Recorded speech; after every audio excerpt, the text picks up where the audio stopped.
Well, as we start today, again, this is a one-off, siloed, individual message just for today, and we'll have another one of those next week. But and then we're going to enter into a series which is going to last all September called Guardrails, and we're really excited about that as well. But today, we're talking about the imaginary you. Okay, you're like, what does that mean, imaginary you?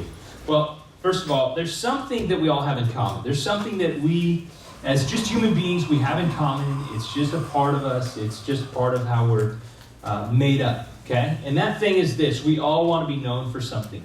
We all want to be known for something. In fact, when you think about yourself, something comes to mind.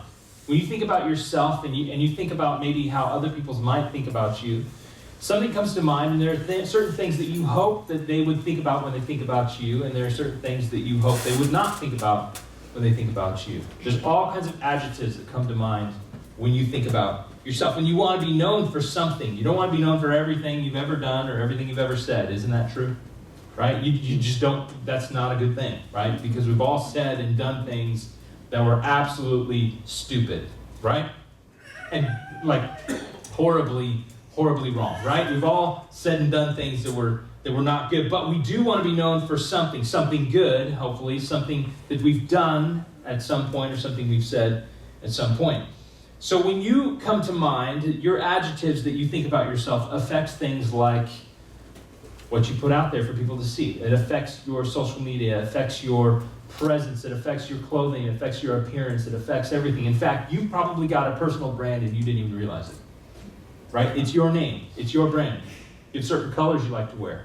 For some reason, I'm really drawn to black clothes. I don't know why, right? I like black clothes, so it's part of my thing, I guess. I do wear other colors, but I feel most comfortable in black shirts. For some reason, I like black shirts, so I guess it's part of me. But in particular, when you think about things that you want to be known for, you put them out there in front of people for them to consume and think about and hopefully attach to your personal brand.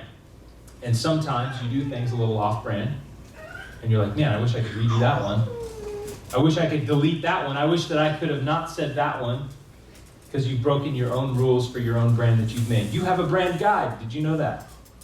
Every company that's big and successful in the world today has a branding guide. They have certain fonts they use, types they use, colors they use, because they're associated with psychology and what it means for people. McDonald's uses their colors because why? It's associated with happiness and hunger. That's why. Those colors. Disneyland puts scents into the air as you walk through the gates, and immediately you want a churro, right? Why? Because it's part of their brand, and it brings you a little sense of happiness, right? Because who doesn't want churro? If you don't want churros, we need to talk. You need to get you need to meet Jesus or something, you know? But your pictures, by the way, sometimes make other people feel like I don't measure up, or I don't have enough, or I don't have enough money, or I don't have enough vacation days, or I don't have enough experience, or I don't have enough adventures, right? Our posts do that to one another sometimes, or I don't have enough fun. And you want to spend more, travel more, go more, do more, right? So what do you want to be known for is the question. What do you want to be known for? In life, what do you want to be known for? And we've asked this question in different ways over the past couple of years as we've kind of sought God and sought what He has for us. We've asked this question repeatedly, and it's one of those questions you're going to come back to a lot in life. What do you want to be known for? Because what you want to be known for affects how you live now, right? At least it should. What you want people to say about you at the end should affect how you live right now. Isn't that true? So, what do you want to be known for? The other thing is, let's just get honest right here. In a minute, I'm going to ask everybody to just go one by one, and we're going to talk about what we want to be known for. And I'm just kidding, because you just, like a pit in your stomach just fell out, and you were just like, I don't know, just don't ask me. But let me just get real with you for a second. I mean, one of the things that I would love to be known for is that I would love to be known as a great husband, a great father, right? I don't know why, but there's this thing in me that wants to be known as wise. I don't know why, but I've had that for as long as I can remember. And I don't know if those things will be true of me from other people's perceptions, but I'm just telling you, those are some of the things that I would love to be known for at the end of my life. So here's a question. As you think about this, and you think about you and what you want to be known for, it's different for each person, though we have some similarities in there, I'm sure. What do you do when you don't measure up? What do you do when you don't measure up? And more specifically, what do you do when you don't measure up to you and what you want to be known for in life? See, here's what happens. When we're off our personal branding, when we're off what we'd like to be known for, when we're off those things, when we don't measure up to those things, what do? We pretend. We pretend, right? We're not genuine. We put on an image. In fact, I know this to be true because it happens to the best families in the world, right? The best families in the world, they get up on a Sunday morning or whenever they attend some sort of faith gathering and they get in a minivan, and on their way there's a lot of screaming and crying, right? And then the parents give their best threats, and the kids they won't even talk till you get back in the car because they're so scared. And you put on your best face, and you put on your best pretend, right, that everything's fine, you got it all together. Well, let me tell you, we all know, we all have these similar issues, right? So you don't have to pretend. You know, we know that none of us are perfect parents. None of us are perfect in how we handle with our kids. None of us are perfect in how our kids respond to that handling, right? Can't control them anyways, right? But what we do is we pretend, we excuse, we mislead. We do things to hide who we are and what we experience because it's not what we want to put out there for people to think about us when they think about us, because we all know, and we've been a part of, that hideous thing called gossip, right? We'll talk about somebody or they'll talk about us. And it's hurtful at times. And we don't want that. So we put out this imaginary person, this imaginary image. It's an imaginary you. But it's pretend. And genuine friendship is impossible because you aren't genuine. Right? Genuine friendship becomes impossible because you aren't genuine. In fact, the people who you think love you, they don't know you, so they don't love you. They love the imaginary you because you haven't let them in to see the real you. And you're afraid to let them in to see the real you because you're afraid they won't love the real you. And we all fall into this. Okay, this is not like me talking to you saying you. I'm pointing back at me, all right? So we all fall into this. We all fall into this.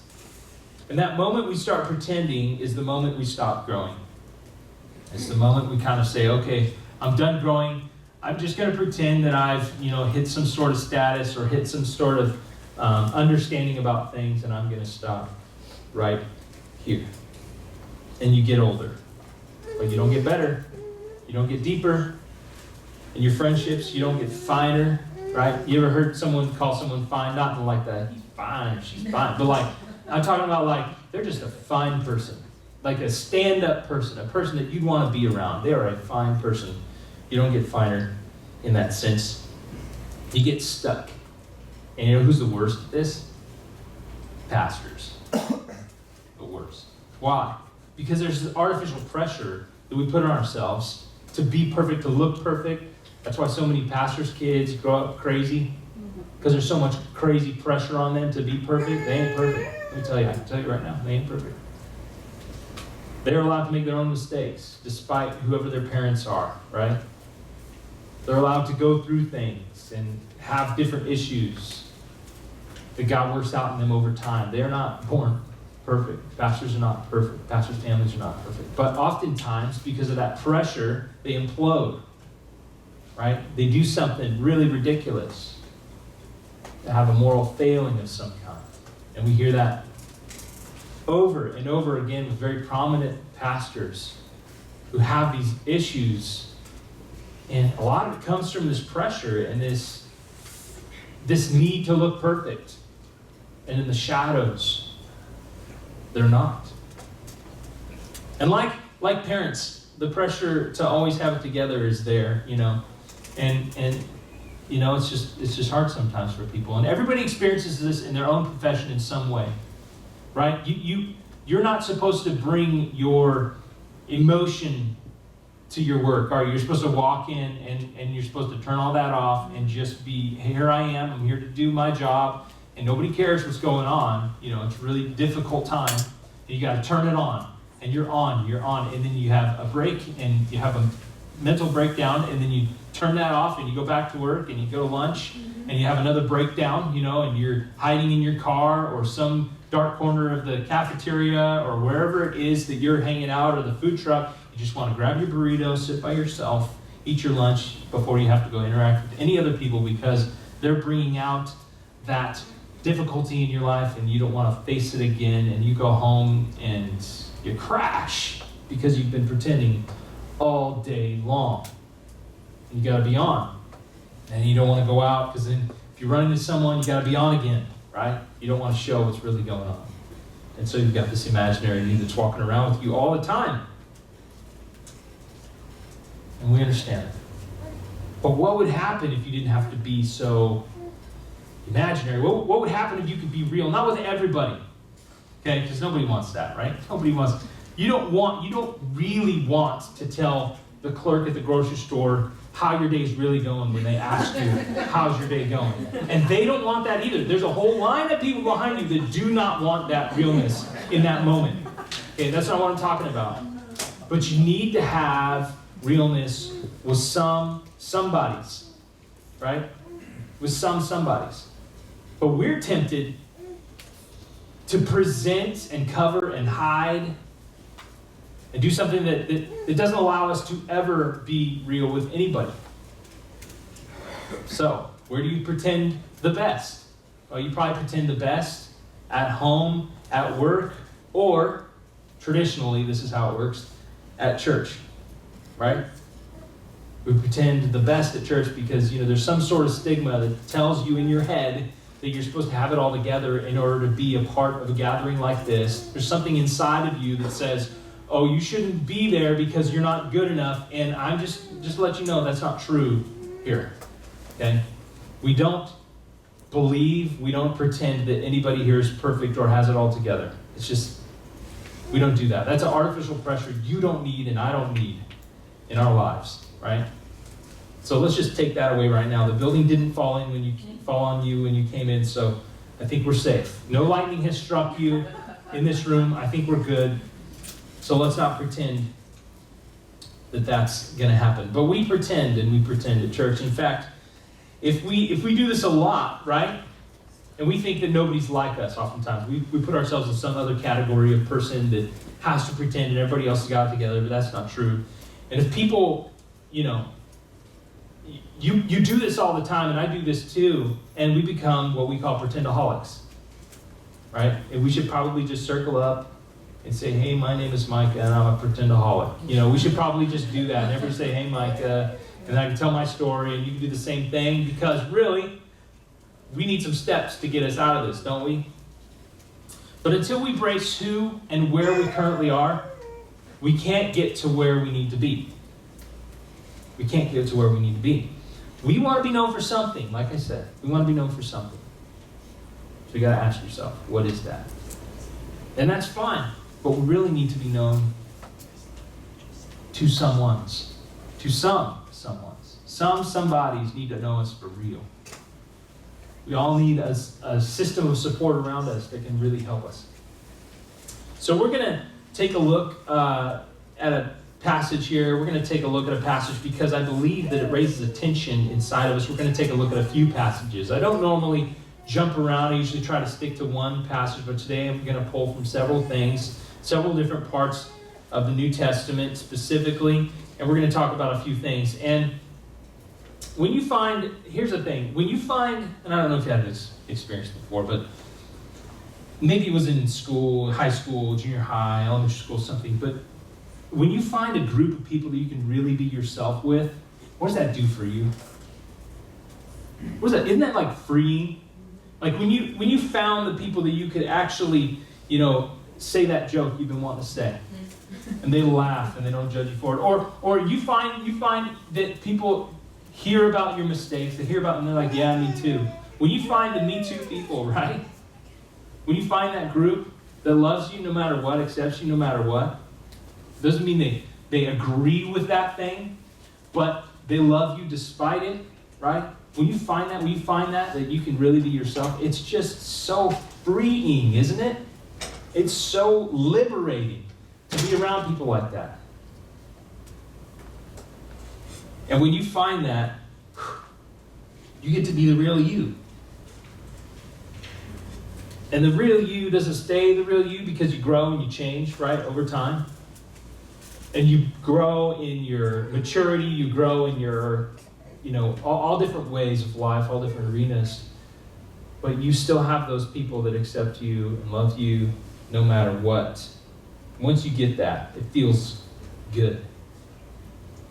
Do have you ever heard of rehab romances, right? So people meet each other in an environment where everyone is dealing with the same issues, right? And they're just so real and honest that, man, romance just blossoms because it's like, wow, finally someone is honest with me and I'm honest with them and they love me anyways. And this romance just blossoms in that. And that's why there's so many rehab romances. Believe it or not, that is an interesting thing, and that is actually how it's supposed to be in the church, not just the romance thing, but that we could be honest with each other, be real with each other, to the point where you just feel free to be yourself. Now sometimes and I think most times that's really hard to do in like a room where you're sitting in rows, because you're not really getting to know each other. You're all listening to a presentation, or you're listening to a speaker and they're trying to tell you things that you ought to do and all this stuff, people like me. And you don't really hear, or you don't get to know the people next to you that you're rubbing elbows with, or you're sitting 4 seats away from, because you don't know them, right? And so it becomes hard to know people in that area. But what I'm talking about this morning, doesn't necessarily happen in rows, but it happens in circles. We're going to look at a couple of passages, like I said, and here's what the pastor of the first church in Jerusalem, you heard about like first churches, right? You got like First Baptist, whatever, First Methodist, whatever. This is like the first church of Jerusalem. It's the first church anywhere, ever, and it's in Jerusalem. And the pastor happens to be, we'll call him the pastor, he's the church leader at the time. His name is James, and he's actually one of the brothers of Jesus. So this is James, the brother of Jesus. And here he says what the church is supposed to look like and supposed to do. In James 5:16, he says this: "Therefore confess your sins to each other and pray for each other so that you may be healed." To each other. So to that, most of us go, okay, cool. I'm going to confess to God and put on a face for everybody else. And hopefully that does the trick. But here, James says, you know what? You need to reveal yourself to other somebodies. You need to tell somebody else, not just God. Confess to somebody else, a real person in front of you who you see the reaction of, right? Confess to them. Confess to each other so that you may be healed. That's how you get complete healing from things. Because when you experience the tangible like acceptance and love from somebody in front of you, you suddenly understand the tangible love of God. When you live your whole life without feeling or hearing or accepting the tangible love of a human being, there's a disconnect because you can't really draw that out. You can't really understand God's real love because you haven't experienced it through another person before. When you reveal your sin, when you reveal everything about yourself to another somebody, and they still love you, they still accept you, they still encourage you, you're like, wow. Let me tell you, from personal experience, it's like Jesus is giving you a hug when they give you a hug. I mean, it's that profound when you were that honest with somebody. But part of the problem is, we don't really want to be known because we're scared to really be known. Because if we're really known, then we're vulnerable. And what happens when you're vulnerable? What's your experience? You get hurt. Sometimes you get hurt. But James says, you know what? It's still worth it. Even if you get hurt. And that's not how it should be. But it should be like a weight is lifted off of you. See, when he says you're healed, you may be healed, it's like a weight is lifted off of you. and you're suddenly able to be more real and more free than ever before. Here's another pastor. This is from Hebrews. This is one of the old first pastors. Hebrews 10, verse 24-25. And let us consider how we may spur one another on toward love and good deeds. So the word spur here really means to urge or to pull out, like, come on out, right? To pull out of someone, right? To spur someone on toward love and good deeds is to like drag it out of somebody. So how can we, as Christians, as brothers and sisters in God's royal family, encourage one another toward love? Encourage one another toward good deeds. That's part of what this writer in the New Testament is urging us to do as the church. And that's really hard to do, again, in rows. That's really hard to do when you're sitting shoulder to shoulder. I mean, one person or two people standing in front and have a microphone can try to drag it out of you, but if that person doesn't really know you or know your story, that's harder. But if there's somebody in a circle, right? You're sitting in a circle with somebody who really knows you, it's life on life, they understand you, you understand them, you're real with one another, and they can urge you. And they can know the hurt, the pain, the why, the how, and they can say, I understand all that, and I love you. But let's think about it from this perspective. And let's try to challenge that, and let's rise above that. And they're encouraging you, and you're doing the same thing for them. Whew, that is way better than being fake, isn't it? Isn't it? It continues in verse 25. Not giving up meeting together, as some are in the habit of doing. Back in that day, there were some people, some churches that were saying, you know what, we're not going to meet together. Jesus hasn't come back yet. I'm not sure what the point is. You know, they're starting to lose some of their passion. And he says this, not giving up meeting together, because meeting together is part of how you spur one another on in good deeds and love, as some are in the habit of doing, but encouraging one another. Encouraging one another. And I can try to encourage you from up here, and it's going to be okay sometimes. But it's going to be better when it's in a circle with people that really know you and know your story, right? Now, Paul, another pastor of the New Testament, Pastor Paul, who planted a bunch of churches, more than most church planters in the history of all churches, he had a lot to say on this, so I'm going to jump through a couple of different verses here. So Galatians, this is a letter that he wrote to the church in Galatia, Galatians 6, verse 1 through 2. Brothers and sisters, addressing followers of Christ. Brothers and sisters, if someone is caught in a sin, you who live by the Spirit should restore him gently. Carry each other's burdens, and in this way you will fulfill the law of Christ. So what is the law of Christ? What is the law? See, the Old Testament was full of a ton of laws, right? All these things, these do's and don'ts. And Jesus boils it down to one simple thing. He says, love others like you love yourself, and love God through that, basically, right? I'm paraphrasing. But love others and love God. In fact, your love for God is validated by how you love others, right? That's the law of Christ.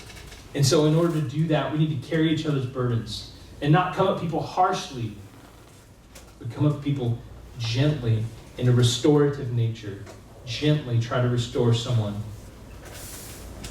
You know? That's hard to do in rows. But it's a lot easier to do when people know you and they have a relationship with you.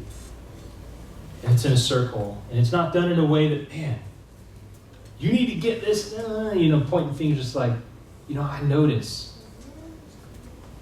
something's happening in you, and I'm concerned. I love you, and I don't want this to mess up your marriage, your job, your life, your relationship with your kids. I want to help you. Can I pray for you? Can I help you? What do you need? Restore gently. Romans 14:1 says, Accept the one whose faith is weak, without quarreling over disputable matters. How many of us, you don't have to raise your hand, feel like your faith is weak? And if it's not weak right now, maybe it was last Wednesday, or Tuesday, or whatever, and maybe it will be this Thursday. You just can't. But sometimes our circumstances feel like when we get in those circumstances, suddenly we're like, man, my faith is weak, or we just have these feelings from time to time.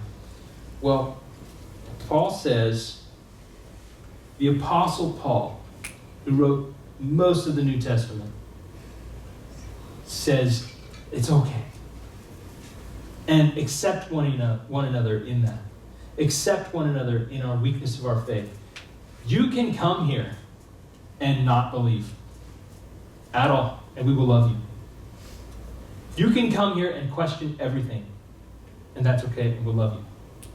You can come here and be like the most like, Jesus is alive, how can I even stop screaming that right now person, and we'll love you. Though we might tell you to calm down from time to time. But accept the one whose faith is weak, without quarreling over disputable matters. I get these letters sometimes. This morning I got a letter. Sometimes people just look up the address of the church and send me stuff. I don't know who they are. I think they send it to hundreds of churches. But I got a letter, and it was sent here, which we don't have a mailbox here, so the guy handed it to me this morning when we were setting up. And I open it, and it's like 3 pages of just quoted scripture and highlights, and there's no like, dear pastor, or this is because, there's no like opening line. It's just talking about when the Sabbath is and messages from angels, and I have no context. I have no idea why they sent this to me. And I'm like, okay. Thank you for the information. I'm not sure what you want me to do with this or why you sent it to me. But thanks anyways. And sometimes that kind of thing is just happens. And they're often around disputable matters. They're not core or essential to your faith. You know what core and essential to your faith is? Who is Jesus? What has he done? And what does that mean for you? Who is Jesus? What has he done? And what does that mean for you? I don't even particularly care if you believe every story actually happened that's listed in the Bible. I believe they did. But it's not all core to faith. It's not all core to the real issue. The real issue is, who is Jesus? Where did he come from? What did he do? And how does it change your life now? What does it mean for you now? We believe those are core issues. And so we need to accept one another wherever we're at on all the other stuff. And not worry about that. And love each other despite what differences you may have or I may have on those different subjects. Besides, we're all going to get to heaven and realize we're wrong in a lot of ways, right? So you got to know why God accepted you the way you were. And why did he accept you the way you were? He accepted you the way you were so that he could come into your life and change you and love you through it. And you could be an example for other people. He could make your life like a shining star. He accepts you where you are, and he will transform you to what he wants you to be. Where you will experience God's unconditional transformation and acceptance. That's a question. Where will you experience that? I think it's with people who you're honest with and who love you anyway. But that's not going to happen generally very well, very easily in rows, like I said. That happens in circles, when people really know you, when they really know who you are. In fact, that's why you need a therapist. No. You might. I might. But on top of that, aside from that, we need a circle. We need people we could really be honest with, who will be honest with us, who are honest themselves about their lives. That's the difference between a therapist and a circle. A therapist is a one-way deal. A therapist is not revealing all their stuff to you, right? A circle should be open and honest from all angles. So from the beginning of Two Cities, we've committed to being real. And to being real in circles, and to being more about circles than rows. We say it all the time, circles are better than rows. We believe that because we've experienced that personally. We believe that. Now we love rows. We love coming together and worshiping together and hearing a message together, or preaching a message together, or working with kids, and we love that interaction. We love that family. But we want to break it down even further, because that's when you get real honest. That's when you get real love. That's when you get real acceptance, because here it's hard to be really known. So before we even started services on Sunday mornings, I don't know if you know this, but for a small amount of time, we had services on Sunday nights while we were trying to get things in order. And before that, we had no services. All we had were small groups. We had 3 different small groups going. That's all we had. People were meeting in living rooms in 3 different homes, and we were getting to know one another. And we were growing together. And we were understanding one another. It's foundational to us. We believe that that's so foundational that we try to circle up our kids in Wombaland and Upstreet. We try to circle them up. We try to get them associated to be in small groups. If you go to Upstreet right now, which is our elementary age kids, they're sitting around tables with a small group leader, and they're being taken through some really practical things that apply to their lives right now that are from the Scripture. We just believe it's so important.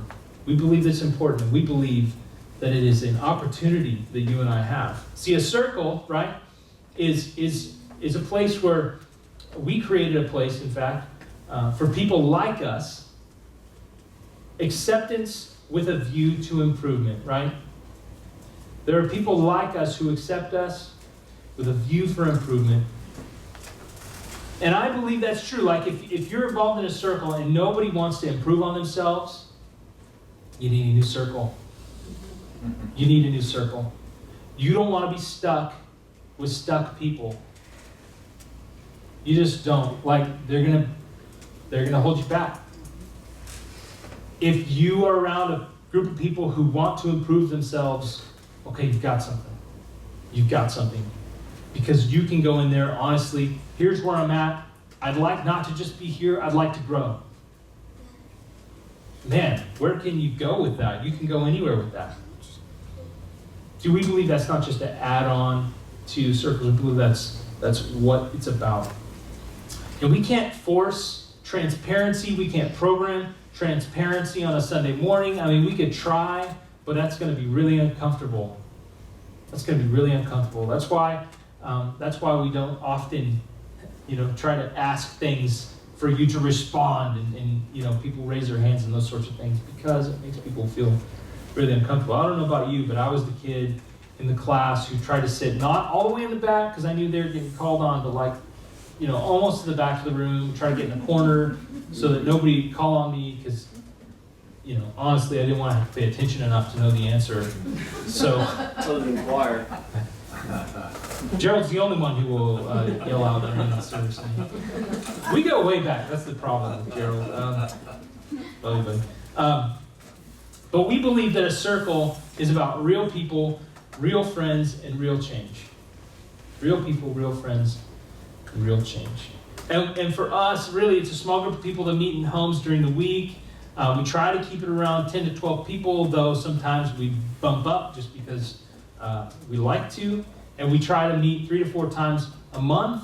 Often there is food involved, which is always, for me, like that's a have to, right?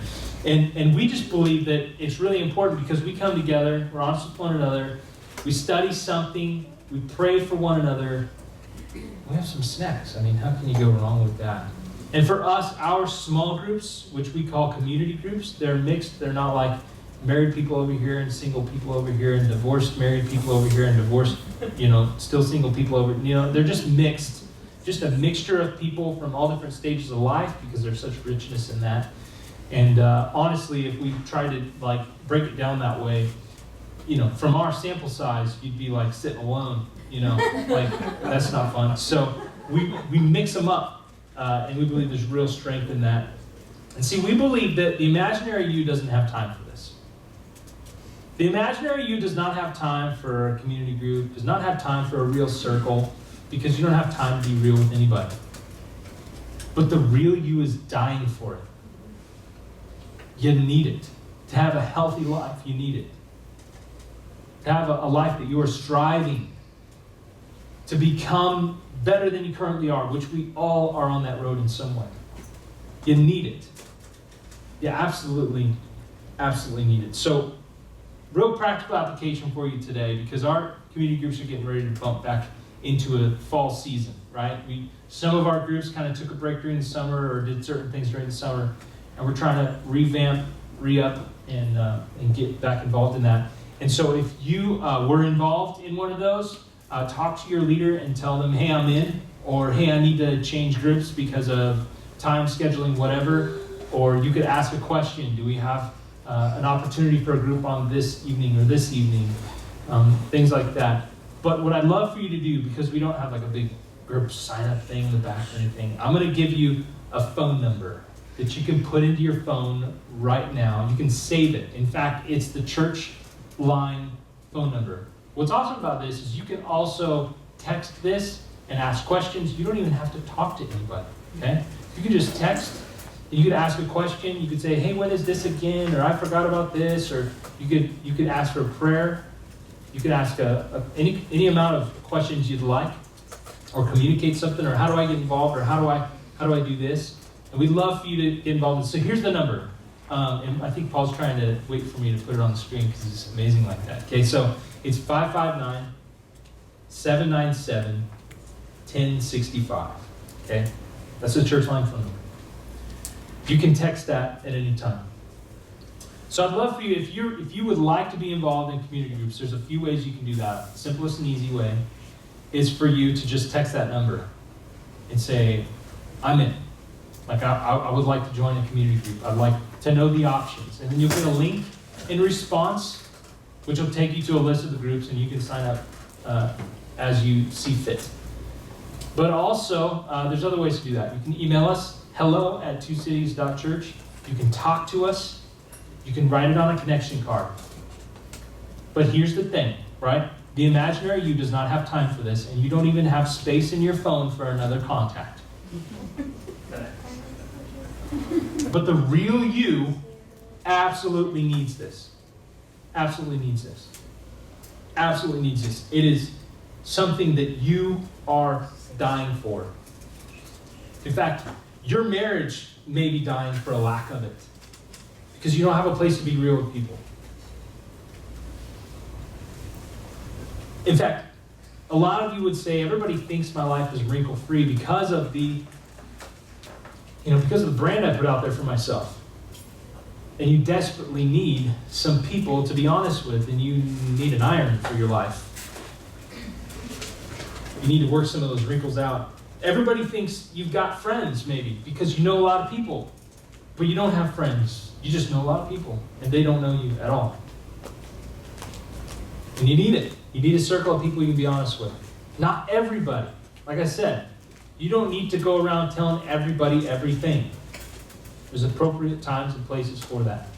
In fact, if you've got like really deep issues going on in your life, and my son or daughter, one of my sons or daughters standing next to me, and you come up and try to talk to me about your really deep issues, I would like to say, hold on, because I don't know if my son or daughter need to hear this right now.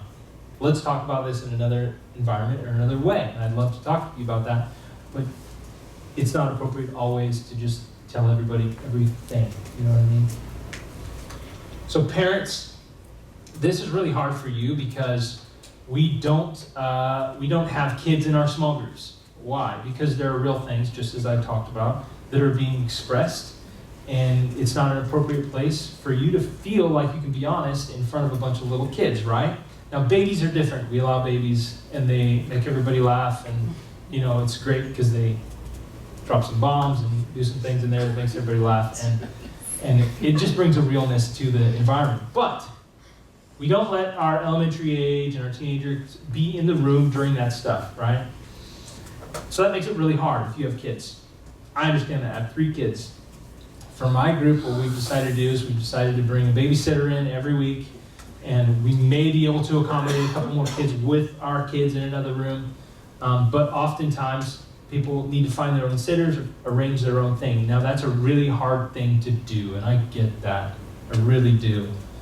But I think it's worth it. First of all, one or both of you probably need just some time without kids. Just with some adults. It just changes the richness of your life, okay? I can guarantee it. You get to talk about things that are real with adults. It's fantastic. But also, when you embrace this, you teach your kids to embrace this. And they see it. And their lives will be different for it. If you say, well, that's important for other people, your kids will say the same thing.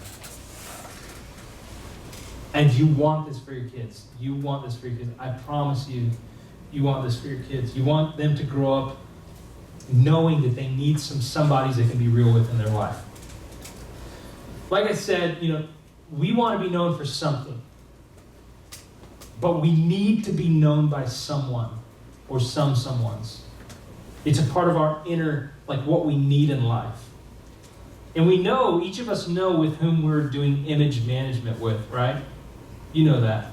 You know who you're putting out that false sense of who I am with.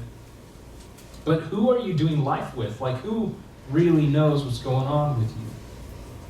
And it takes time, right? You don't just show up in a small group and immediately you're like, boom, here I am, and you're honest about everything. No, you build trust over time and you learn little bits and pieces from people's story and past and present, their hopes and dreams. It takes time. We know that. So it's not like an immediate, the mask is off day one and I can be honest. It takes some time to build that, but you need it. So you'll never get to where you want to be or become who you want to be until you're willing to face up to who you are. And culture says you need to protect your image, put out the best and don't show anything that's real, right? But Jesus says to drop the image and allow him to go to work in you through some other people. So we do that by hanging out with one another and really knowing one another and being honest with one another and praying for one another and being there for one another. And what you find is automatically you start to have some people that you can call on when things are rough. Like when you're moving, right? You want some help? Recently I heard about somebody who had moved. And she said, I sold my house and I moved in an apartment. Now I haven't seen her around here in a little bit. But, and she just let me know she moved. And I was like, you should have told us. You'd have had some hands. You'd have had some people. People would have helped you. But there's still something that keeps, I don't want to put anybody out. I don't want to. No. We're supposed to be like family. We're supposed to help one another. We're supposed to love one another. That's what the church is supposed to be. Not just sitting in rows, but church, we're supposed to be like circles. We're supposed to love one another. So, my challenge to you this week is really for you to open yourself up to that possibility. Open yourself to the possibility of getting involved in a circle in the local church of people who can really know you, that you can really know, that you can find accountability, belonging, and care with, who will know what's going on in your life, that you'll know what's going on in their life, and your life will be richer for it, and you'll be more comfortable with who you are and where you're at, knowing that you're not staying there, but you're growing. Let's pray. Father, thank you for modeling this through Jesus and his tight-knit circle and the people that he was with day to day. God, it's just amazing, the example.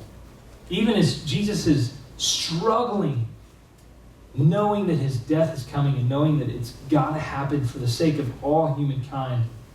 And for those you would call to yourself, and for those who would accept that call and love you, follow you.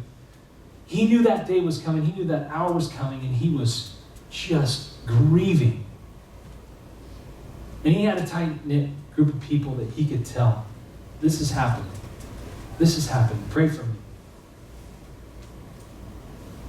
God, I pray that we would all have a group of people who would lift us up and support us when times are good, when times are bad, that we would know one another really and that we would be able to impact each other's lives. Really. I pray that we would have some people we could take off the mask with that would love us anyways and help us grow. God, help us to grow. Give us the courage to step out. Give us the courage to sign up. Give us the courage to show up and be there with some people who might just love us better than we've ever known before. Through your grace, be an example of your love. Let us build small communities like that all over our cities for the sake of their lives and your name. In Jesus' name we pray. Amen. God bless you guys. Come back next week for a special one-off message, the age of luxury. We'll see you then.